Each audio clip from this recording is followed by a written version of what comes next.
I ended up signing in Finland with Åland United, and they were a Division 1 team. So the appeal was like, okay, if you win the league there, then you can get into Champions League. And I thought like being able to get into a Champions League would be like the coolest.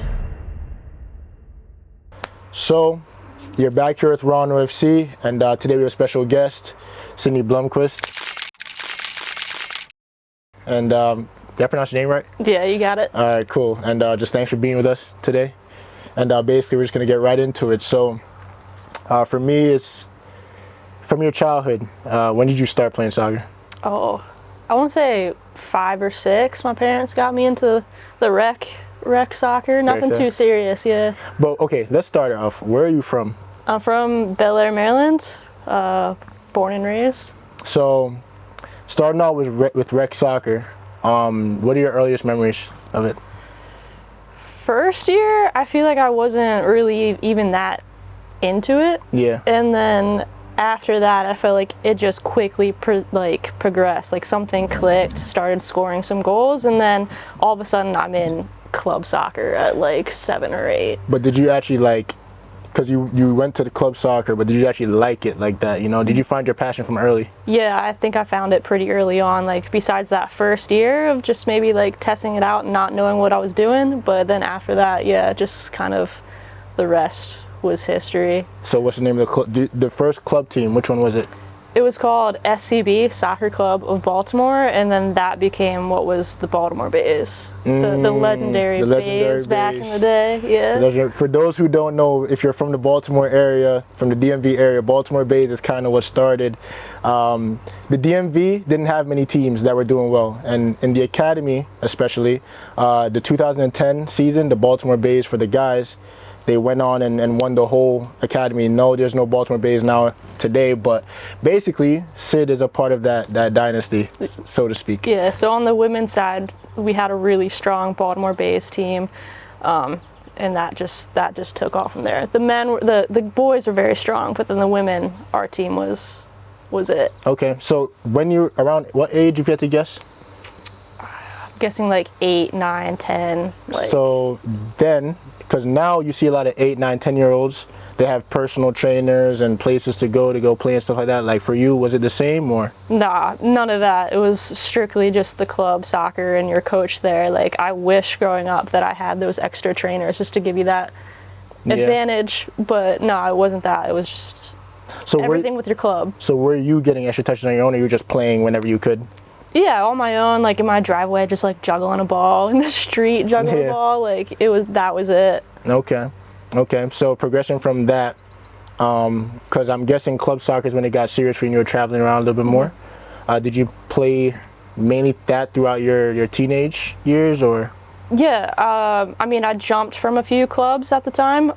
Ended up playing with Bethesda, and then won a state championship with them, and then ended up going to Free State, which is now Maryland United. So I had experience playing with all the top clubs in Maryland. But at that time, what would that league have been called? Do you remember? Honestly, it's hard to remember. I think I was the first ECNL team, but that was when I was a senior in high school. Before that, I forget what the leagues were called. Maybe like WAGs, like Washington Area Girls Soccer, something along those lines. We didn't have ECNL until when I was a senior. So do you feel like still, and I guess you didn't really have much choices, but did you play ODP at all growing up? Yeah, or? ODP was like the thing back in the day. I don't know if it's as relevant now, but yeah, I was playing ODP. Like I think I started when I was 12. Like I played a year up, and then I just played throughout. So you being as young as you were, playing and traveling and ODP and all these things, do you feel like you had a real vision at that point, or even just had an idea of like what you wanted in soccer, or you just kind of just winging it?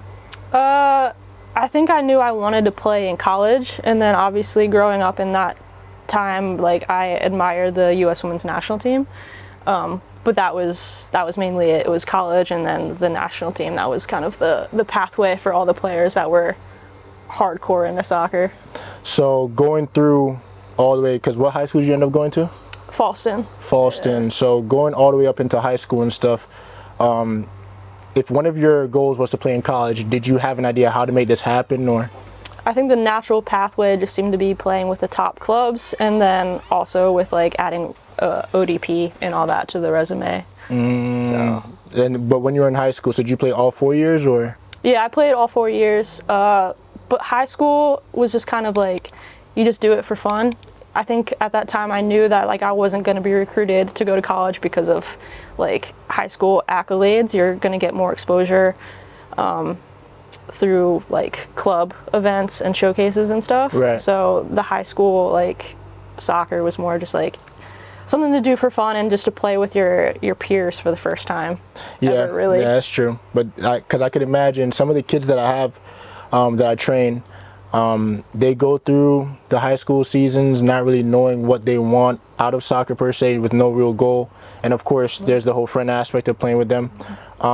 Were you ever, because obviously there comes a time in high school soccer where you have to start focusing on the next step of like, when does recruitment start? Because you can't start recruitment for college your senior year. Yeah. So is there ever a time in that whole 4-year process that you said, okay, I mean, yeah, I'm playing high school soccer, but this is what I should start focusing on? Or honestly, I think I knew even before high school, like more in like the middle school time period. I'm like, yeah, like I want to play in college. And then by the time you're like in 8th grade and you're going to like ODP events, you're starting to have some college coaches on the sidelines. And I think I got like a letter in the mail, like going into freshman year or like something like around that time, or when I was in a freshman in high school, like starting to get college stuff more on the radar. But it's a little bit different now because the kids now too, because okay, you're worrying about colleges, of course you're worrying about people coming to come watch you,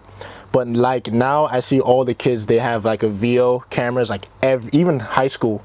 Yeah, they have VO cameras and everything like that. And I know for when we were playing, it was like your mom or your dad had to come bring a camera. So maybe if you're on certain teams, maybe there might be some extra cameras out, you know what I mean? Yeah. But you didn't really start seeing that until you were in college per se. So for you, like, did you really have videos and or anything like that building up while you're? Honestly, no. Yeah. Like thinking back, I'm like, maybe like a parent like had some like film for us, Right. but like I never used it. I don't think I never had like a highlight like tape, Right. or I didn't send any of those videos out to schools. It was only like if they came and actually saw you in person. And then obviously no like social media really at that time. Right. No Instagram, like Facebook was just like kind of Right. popping off. But So I guess definitely now, as far as resources go, now it's you say the development as far as that stuff goes now is a lot better than it was yeah, before. it's crazy now. I couldn't imagine like going through the recruiting process again, having to deal with all that. It would stress me out. But what about okay, so you're going through your high school 4 years, and you didn't, I'm assuming from what you just told me, you didn't get looked at while you were in high school. You got looked at while you're playing club, like when a college saw you. Yeah, like coaches saw me when I was playing with my club team. So like at that time it was Maryland United. Right. And then so when we're going to showcases, the one I got really seen from was the PDA showcase up in New Jersey, like that wow. big one. Yeah. And so that's how I got recruited and ended up committing to University of Louisville.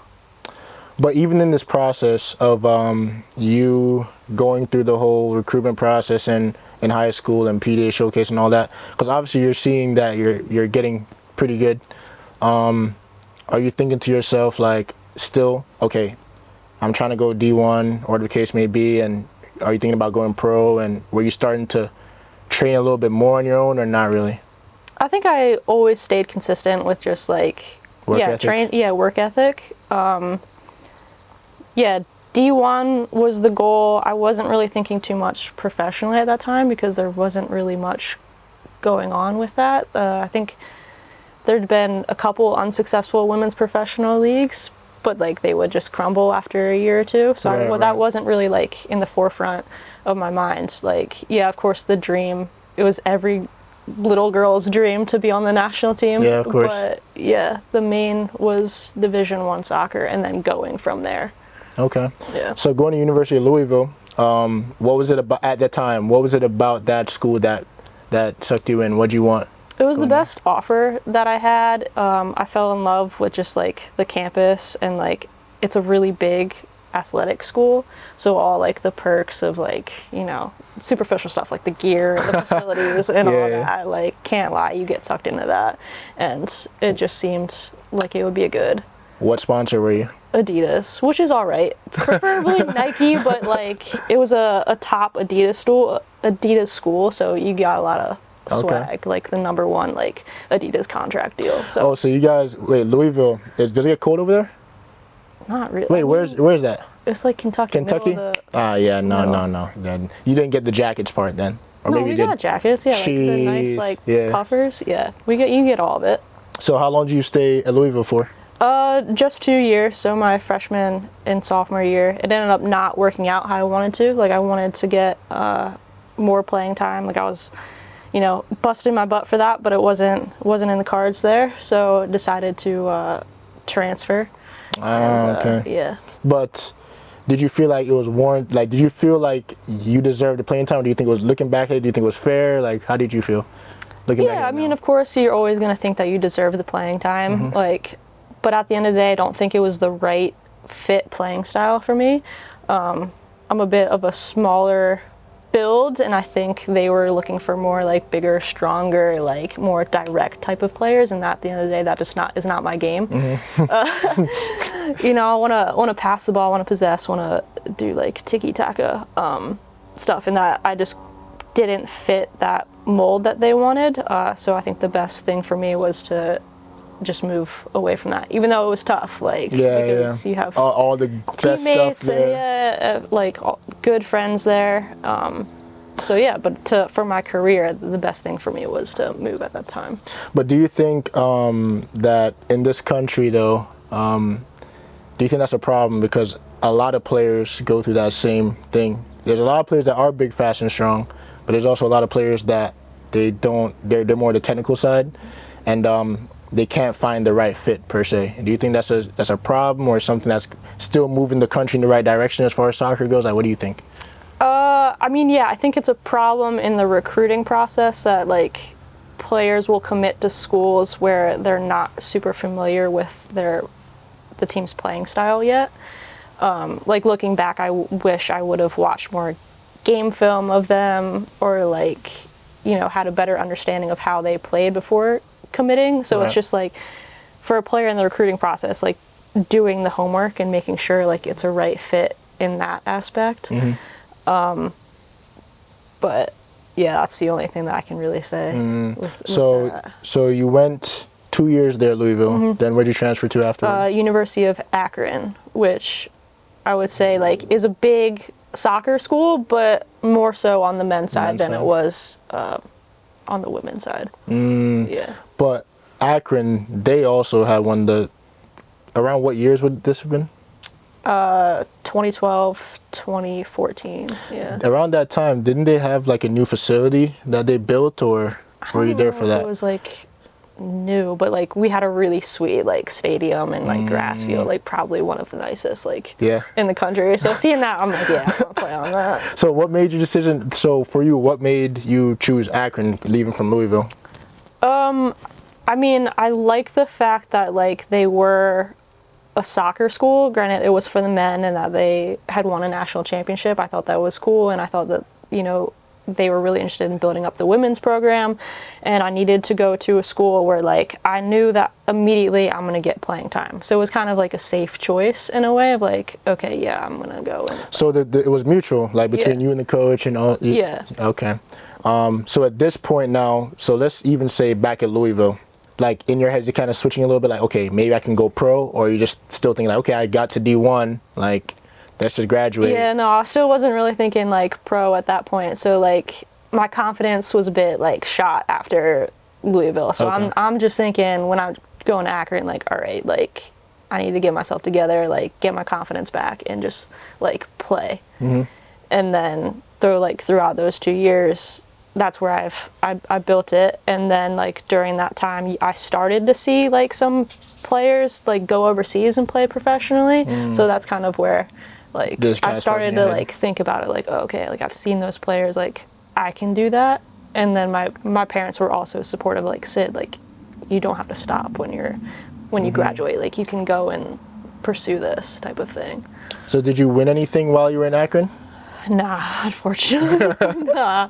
Was it a decent season? We'll leave the records out. All right, no problem. So now at this point, what about your coaches while you're in Akron? Did they help facilitate any moves as far as professionally goes, or didn't really have any? No, they really didn't have like a say in that. Okay. There was like a coaching turnover as well Yeah. while I was there, so it was really just me, and then with the support of my parents, just being like, yeah, you can do it. There's options. Like, they're like, hey, there's this like combine that you can attend, and they have pro scouts there. Like, go and shoot your shot with that type of thing. So after your last year, did you play all 2 years at? Yeah. Okay, so after your last year, how was that? Where was the first club you ended up going into?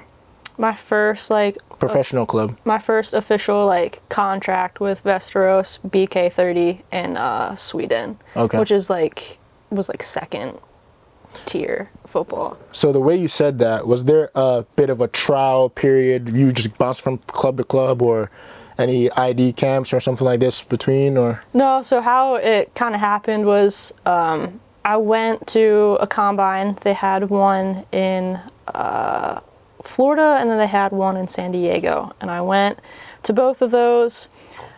Didn't get picked up immediately. They didn't really have too many like pro teams there watching, but Okay. like the main thing was like, if you go to this combine and like the people who are running it like you, they'll be like an agent for you and recommend you to clubs. And that's kind of how it worked for me, where like they liked my game, and then the owner of the combine, Simon, was like, okay, like we'll recommend you to clubs, like we'll stay in touch. And so I kind of just waited around, and then I eventually got contacted by Simon, and he was like, yeah, we have this club here, they need a player, they want to sign you. And that was kind of it. So was there a lot of girls even down at that combine, like a good amount, or?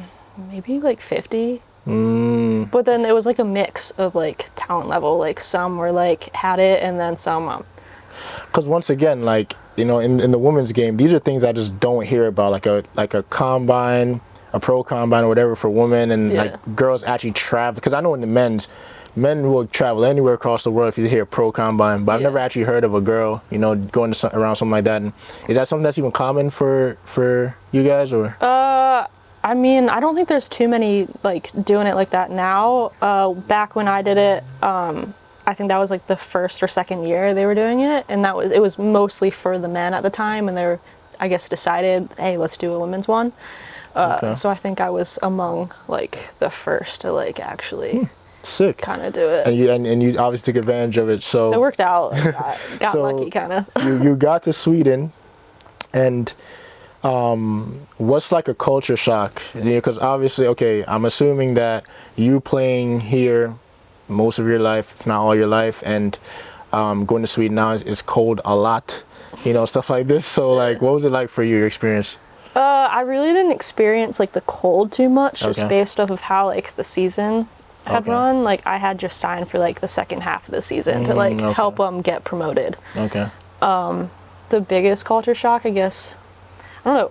We were biking everywhere. They got me like an apartment, and then your transportation was just your bike, which was Okay. fine because everything was close. But then just like biking to training, biking to the grocery store, biking to the cafe, like But did that's you- different because you're not doing that here. Yeah, no. Here we drive. Yeah.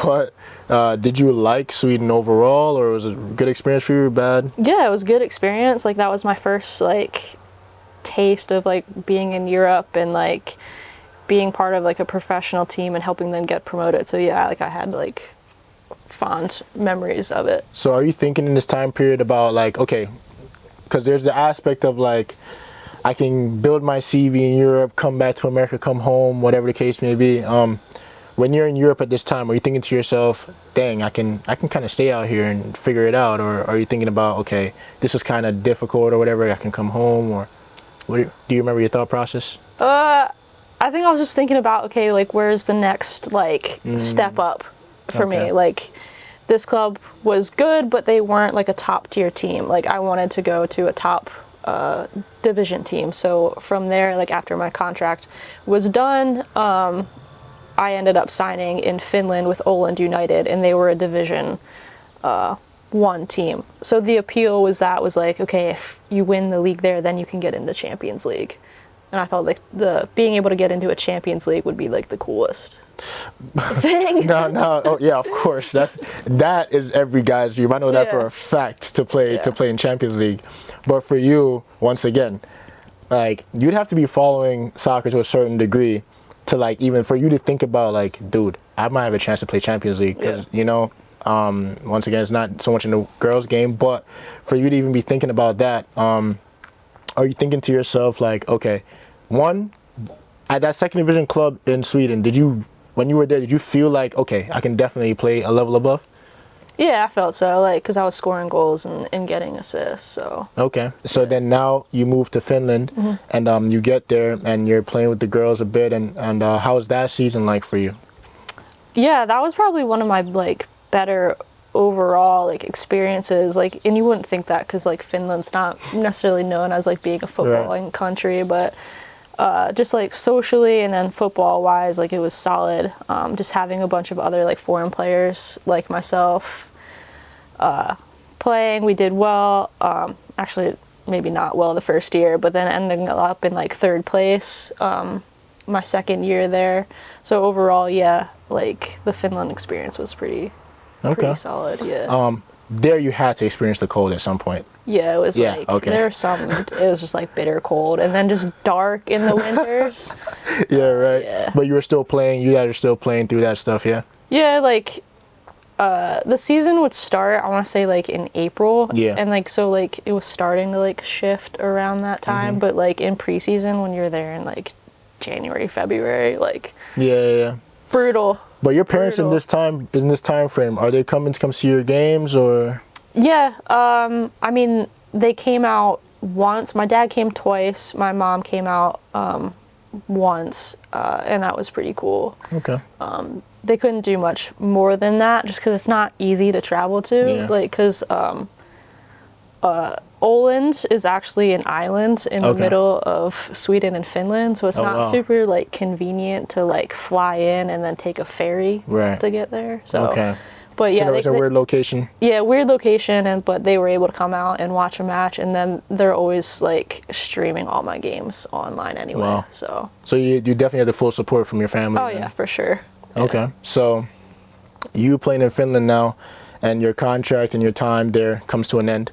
I'm guessing you're in the same mindset of okay, what's next? Because at this time as well, even just the idea that you can touch Champions League, it might make you think to yourself, maybe I can go to a Champions League team, or maybe there is higher than, you know, Finland. For you guys, what would you say is the highest level of football in the world? So like, which league would you say is the highest? Right now, I think I would say in England.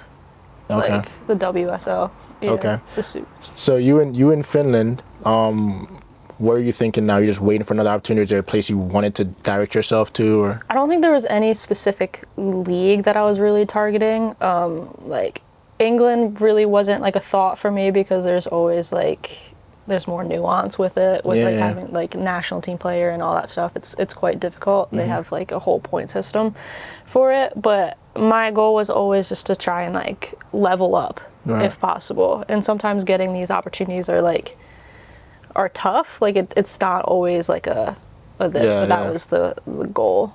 But so what for you from Finland would have been the level up, and did you achieve that? Or yeah, honestly, after that I went to Sporting Club de Portugal in Lisbon, or Sporting Lisbon as what maybe some people would know it as. That was pretty sweet, just to be a part of like a major club, but I also feel like I got a bit like lucky with getting that contract, just like because it was a mid-season sign. Like they specifically needed at that time like a wing back. That's the position that I was playing at that time, and I'm like, all right, let's go. So it was like very like at the end of the transfer window type signing that it ended up working out. Yeah. Okay. And so you made that jump like above Finland, because from the perspective of me, obviously there's Finland, and then there's Porto, Benfica, these guys, you know, Sporting Lisbon. So you made that jump. Do you feel like you adjusted well to the level of competition, or how was it like for you? Was it difficult? I think it was difficult because I had signed mid-season. Like, to jump in like that, like just to be thrown into the fire, like is difficult to adjust to. And at that time, like the team was like fighting for first place, like, and they're used to winning. So like to be in that lower position was tough. I think like I was definitely fine with the level, but at that time, like I think anytime you're going mid-season and you're not part of the culture from the start, it can be just a difficult adjustment in that like social aspect of it. Well, what position do you naturally play usually? I'm usually like a winger. I've been a winger like my entire career, but I've been shifted to like a wing back in some scenarios where they really want to get the players forward and attacking. I'm not a natural like defender. Because I'm just imagining that to go from not only like jump up in a pro level, but jump up in a pro level in a non-natural position is really an adjustment, you know. And then obviously you have the aspect of the language. Were the coaches speaking English? Like, are some of them speaking English well, or? Yeah, like, I mean, they would address the team like in Portuguese, and then you would maybe get some instructions in English, like off to the side, or you'll have like a teammate just translate for you. But I mean, sometimes you can, at a certain point, you start to understand what's going on. Yeah. But now, okay, you signed for Sporting Lisbon, and like now, what are you thinking? Because surely I can tell you, come from Maryland, that's not normal at all. And for anybody in the world, that's not normal, really and truly. So you get to that level now, and you're signed there, and obviously you're a professional, so you're like, I have a job to do, whatever. But did there ever come a time when you were like, dang, dude, how'd I get here? Yeah, honestly, when I got there, I'm like, oh, like, this is crazy. Yeah. So now are you thinking to yourself, like, I want to do my best to renew this year, or what's the next jump after that, or can I stay at this level? What are you thinking in your head? I think I was more so thinking, okay, like, where's the next step after here? Because I kind of knew like it was just a short-term contract, and then there was also like coaching changes as well. Like, any coach is going to want to bring in their own people, and so at that point, like, I knew, okay, like, again, like, can we level up again?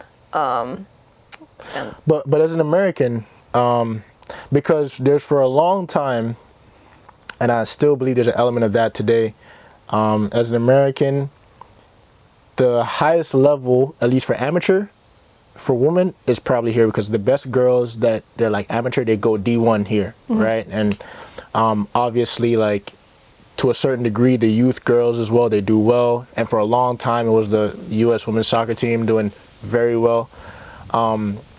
So naturally, the girls here are definitely more athletic, I would assume, than the other countries. But you going into a club at that level, what was like the differences you felt like the girls there had versus what you might have seen here? I would say just like technical ability on the ball.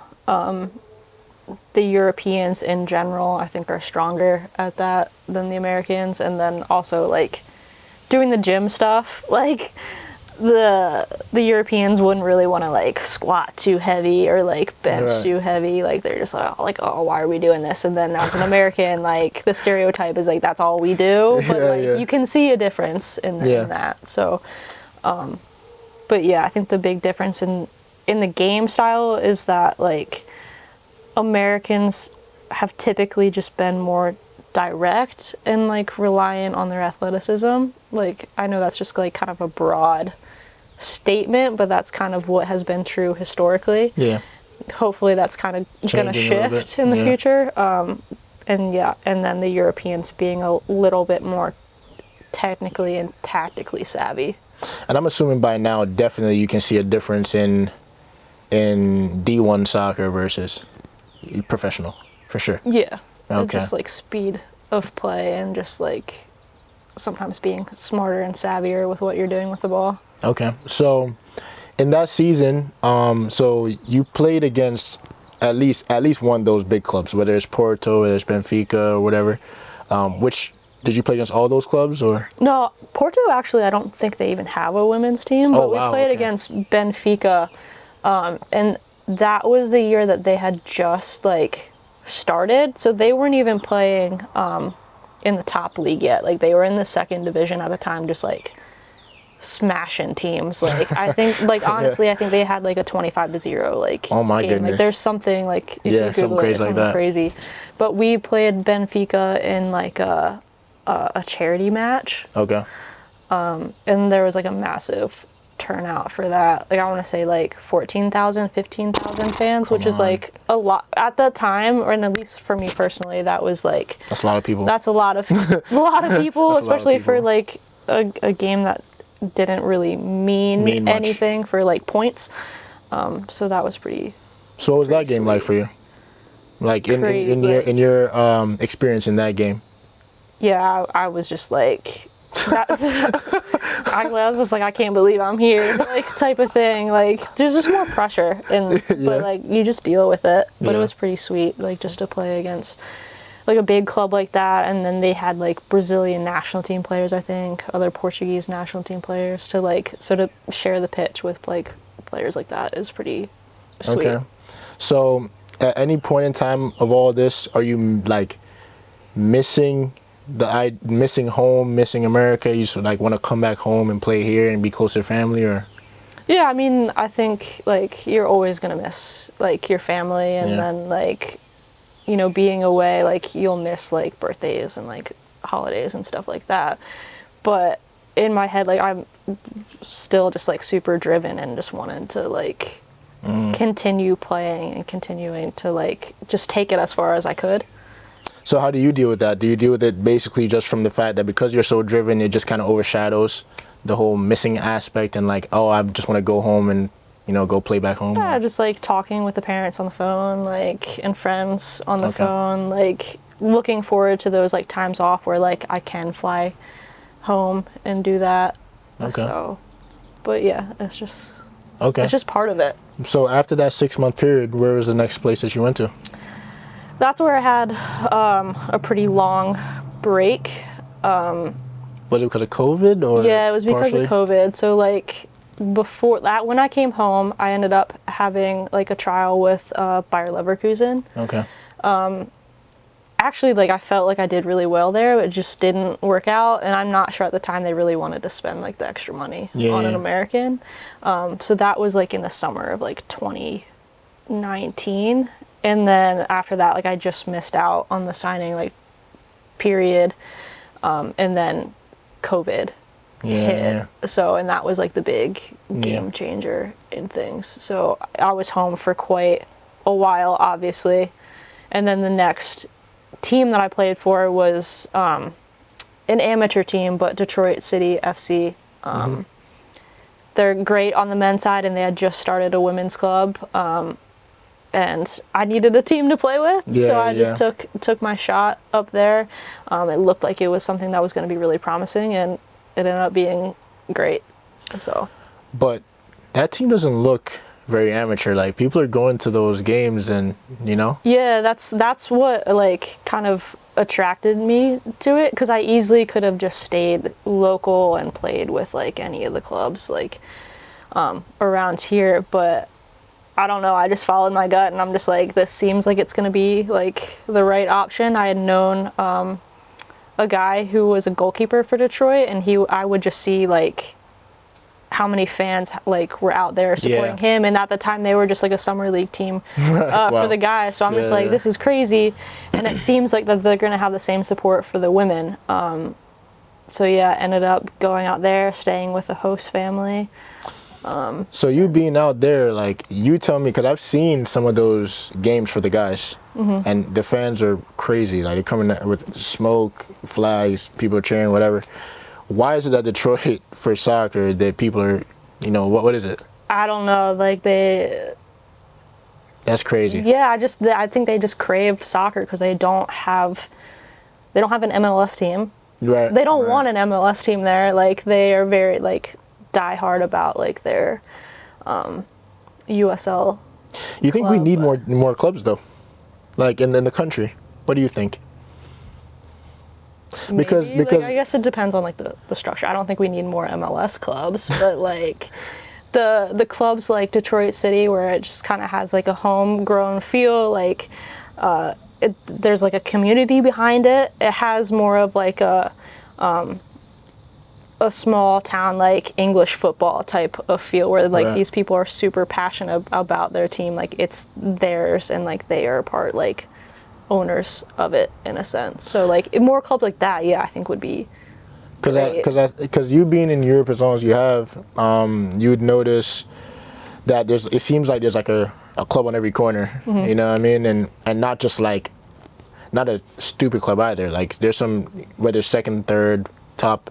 I feel like here, for example, being in Maryland, you're talking about Detroit, we just really have DC United, which is not even in Maryland, and then the next one is Union. Okay, so sure, we don't need more MLS teams, but like the next USL championship team is not even in Maryland at all. I don't even know who the closest one would be. So to me, I feel like we're kind of missing that aspect, and maybe as well, who knows, maybe if there was more clubs, you wouldn't have found yourself out in Europe anyways. There's like a bittersweet idea behind it, but I think sometimes like a lot of people they miss the opportunity, you know what I mean? They miss the opportunity to see their dreams out, but there's also so many players here, and it's like there's a few clubs in the entire country, and you know, and it's like they're all fighting for the same spots per se, you know?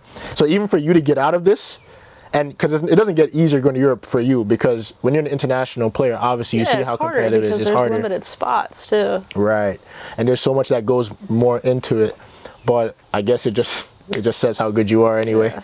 But what about, so those were all so you told me Finland, you told me Sweden, you told me about Portugal. Is that all the countries you mainly played in, or is there? No, still the list goes on.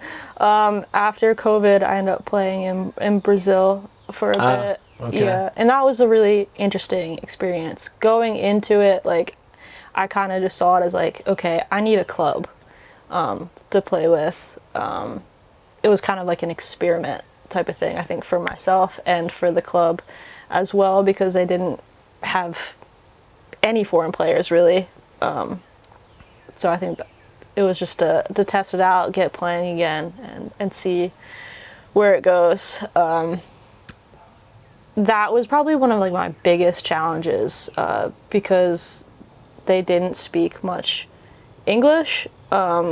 And I didn't speak much Portuguese, so I was even after being in Portugal. Yeah, I mean, sometimes it just doesn't click. I mean, yeah, you can understand some words, but like to actually like speak and like fully communicate with your teammates was tough. Yeah, I get you. Yeah, I was fortunate to have like just a couple teammates that were fluent enough like in English to like help me out with everything, because like, honestly, like just to get like paperwork done for my visa was like a nightmare. I was like sitting for essentially 3 months just waiting for that paperwork to get done so I could even play with the team. I was just training, which is just tough. As a player, that's like the worst feeling ever.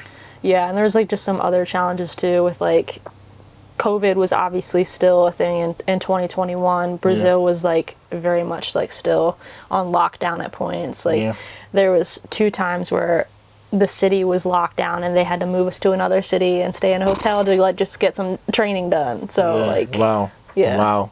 So obviously like going through that with the team and COVID and your family's once again nowhere close by. I mean, I guess it's just, you kind of talk, that's like you speaking about your resilience in a way, because once again in this whole process in the women's game, this is not normal, you know what I mean? Like you could, I've played with so many or known so many women players, and none of them ever talk about going overseas or like going South America. Even South America, you know, Europe is a stretch by itself, but then to go to South America, South America was like a different like beast for me. Like maybe if I had gone now, it would be like a completely different experience, but at that time, no, it was just like was crazy for me. That was like a real like test mentally for me. Okay. You're not getting so paid. yeah, you tell me about the side of football that people are not hearing. So like you're talking about France. Was that a trial or did you? No, I had signed with them. Literally, like they got me from Sao Paulo, Brazil, hopped on a plane and just went straight What a flight. there. Yeah, that was nuts. Yeah, yeah. So what in that French experience didn't make you happy? What was it? Everything. Unfortunately, a lot of it. Yeah, if there was like one thing that I could like go back and not do, maybe that was it. But it was just, I mean, it's another learning experience. That club doesn't exist anymore at the professional level, so I think that says it says a lot about. Says a lot. So like my time there was very short. I can say like I guess the positive out of it was, or at least the cool thing out of it was that I did play against Leon, which is like an unreal club for the women. For the men too. Yeah, but like honestly for the women, like Champions League. Oh wait, Champions League. Yeah, Champions League. It's like a different level of awesomeness. Yeah, you're right. Women might honestly be better. They've won Champions League before, haven't they? Yeah. Because I usually hear about Barcelona and Lyon in those Champions League finals. Okay. So how long did that last in France for you? 3 months. So like as soon as my 90-day like tourist visa was up, like I was out. Okay. So now, so speaking of Scandinavian places, because you're also in Norway. All right. So tell me about Norway. You know, which club were you in over there? Yeah, with Norway, I was with Valdnes, smaller club that was in the top division at the time. I wouldn't say that if we look back, like we had a very good record. Okay.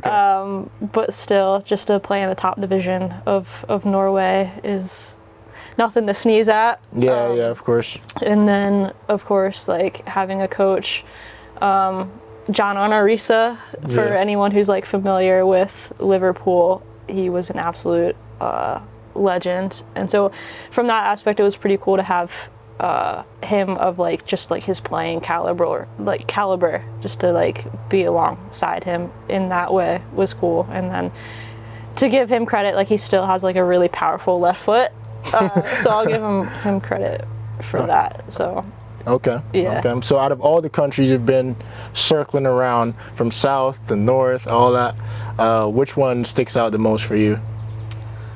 In any way. In any way? Yeah.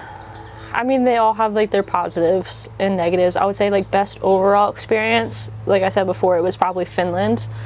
If you're just taking into account like football, socially, like the country and the people, like they're the most like evened out, I would say. Portugal was probably like the most beautiful. Like Lisbon's pretty sweet, I would say. And then just to be a part of like a club that big, even if it was for like half a season, was pretty cool. So those may be like top two, and then hopefully my next is the best overall experience. Yeah. We want to keep going up the ladder. So right now, do you know what for sure the next plan is for you, or are you still kind of just waiting and seeing things?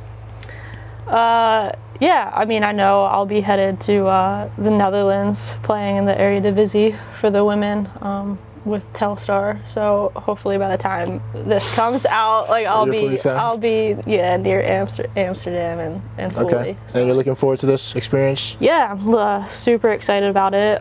Just from the week that I was there visiting and making sure everything was okay, I felt comfortable with it, and I've been pretty calm about the whole thing, so that's like a good sign for me, because you can get anxious about any like move, as I'm sure you know, like just like going overseas is not easy, right?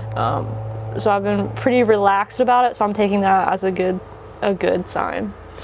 So for any young girls out there, there's a lot of options that we have in life right now in general, but as far as if you had to give them any advice, from starting, how would you tell them to approach this whole soccer thing? You know what I mean? I think I would say the cliche thing is to say like just to have fun with it, because if you're not enjoying it, then I feel like you're not going to be good. You're not going to reach your potential. But then the other side of it is like take ownership of your development and put that work in outside of just your club and like your team stuff, like doing the extra, whether it's like strength and conditioning or going with like a trainer for like technical stuff like that you do. Yeah. So it's just making sure that like you're doing like the extra bits. So now I'm guessing somewhere along this line, when would you have started working with individuals? So through college you didn't really do it. When you were young you didn't really do it. Obviously now I know you do it, but but like around when did it kind of change for you? Like you started at least let's say for example the strength and conditioning aspect. When did you start having an individual trainer on the outside? Honestly, I did have one before heading in to college. I would say like my junior year I started training and lifting, because I knew like going into college like you're going to be doing that a lot. You might as well get started in building that base. So I would encourage players like to start doing that extra stuff like in high school, if not like kind of in the middle school time period. For all our international people out there, juniors around, you're kind of around the ages of 16-ish. So yeah. Okay, what about the technical side? Like actually, did you even believe in that? Yeah, I mean, of course, yeah. Like, it's hard to like pick an actual like age, because I think some parents like start kids too early in that, and then you can get like burnt out because they're doing like 60 other sports, and all that. So, for me, since I was just basically just like a one sport soccer athlete, like maybe I would have wanted to start with a trainer, like technical trainer, like 12 or 13 possibly. I don't think I didn't have like a technical trainer until like end of college maybe, but I was doing stuff on my own, yeah, always. So I think a young player can always do stuff on their own and like get touches on the ball, whether like in the backyard with like friends or stuff like that, or like start with an actual like professional trainer 13, 12, around that time. So basically, because for me I would also recommend any young girl or guy coming up, just taking ownership of your development. And what about even from if there's any parents watching, you know, how would you tell them to approach that whole situation too? I